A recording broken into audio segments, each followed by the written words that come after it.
વડોદરા શહેરના માર્ચ મહિનાના મધ્યથી જ ગરમીનો પારો વધી રહ્યો છે। આજ રોજ 40 ડિગ્રી વધતા રહીશો ગરમીથી ત્રાહિમામ પુકારી ચૂક્યા હતા અને ગરમીથી બચવાના ઉપાયો કર્યા હતા। વડોદરામાં માર્ચ મહિનાની શરૂઆતમાં જ ઉનાળાની અસર વર્તાવા લાગી છે। તાપમાન 40 ડિગ્રીને પાર પહોંચતા નાગરિકો ત્રાહિમામ પુકારી ઉઠ્યા છે। ચાલુ વર્ષે પહેલીવાર તાપમાનનો પારો એટલો ઊંચો ગયો છે કે જેના કારણે લોકો ગરમીથી બચવા માટે વિવિધ ઉપાયો અજમાવી રહ્યા છે। શહેરીજનો ગરમીથી બચવા માટે અનેક પગલાં લઈ રહ્યા છે। ઠંડક આપતી વસ્તુઓ જેમ કે શરબત, શેરડીનો રસ, કોલ્ડ્રિંકની માંગ વધવા લાગી છે। લોકો ઘરની બહાર નીકળતા વખતે ટોપી, ગોગલ્સ પહેરી રહ્યા છે। બપોરના સમયમાં ખાસ કરીને બેફામ ગરમી હોવાથી નાગરિકો છાયાવાળા વિસ્તારોમાં વધુ જોવા મળી રહ્યા છે।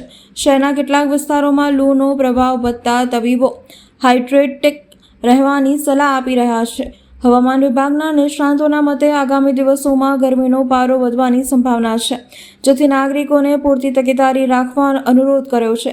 તાપમાનમાં અચાનક ઉછાળો આવતા લોકોમાં ઉનાળાની શરૂઆતમાં જ અસહ્ય ગરમી અનુભવાઈ રહી છે। એકદમ જ ગરમી વધી છે, શું કેવું છે આપનું? બહુ ગરમી છે। ટોપી ને ચશ્મા પહેરીને કામ કરવું પડે છે। હાથમાં ગ્લવ્સ બી પહેરવા પડે છે। મજબૂર છો? હા, મજબૂર તો ખરા ને, 2 દિવસ ધંધો કરવાનો સાહેબ। હવે ગરમી છે, પછી તો આરામ જ છે। અચાનક આ ગરમી વધી ગઈ, શું માનો, શું કહેશો? ગરમી અચાનક વધી છે, ગરમીમાં કામ કરવું કેટલું અશક્ય માનો?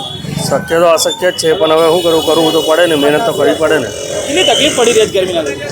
તકલીફ તો પડે ને, ટેમ્પરેચર જેટલું હાઈ હોય એટલી તકલીફ વધારે પડે।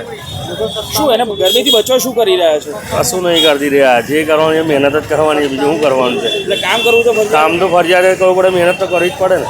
હોળીની આગળ ગરમી તો વધવાની જ છે, એનો ટેમ્પરેચર વધે છે હોળીની.